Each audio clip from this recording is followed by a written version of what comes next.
Sa ating Government at Work livelihood training program, isinagawa sa Barangay Pasong Tamo sa Quezon City. At Food Festival at Handicrafts Festival ng lokal na pamahalaan ng Valenzuela naging matagumpay. Si Bien Manalo sa report, Rise and Shine, Bien. Sa layong matulungan ang mga residente na magkaroon ng pangkabuhayan, isang livelihood training program ang isinagawa sa Barangay Pasong Tamo sa Quezon City. Dito'y tinuruan ng mga Q-citizen na gumawa ng unan.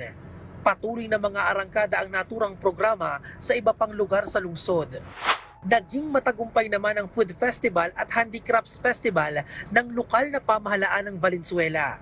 Isinagawa ito sa People's Park Aero Circle kung saan tampok ang iba't ibang pagkain na pasok sa bulsa at suwak sa food cravings ng mga residente. Bumida rin ang pagiging malikhain ng mga taga Valenzuela sa Summer Arts at Handicrafts Festival kung saan tampok naman ang iba't ibang produkto na gawang lokal. Bien Manalo para sa Pambansang TV sa Bagong Pilipinas.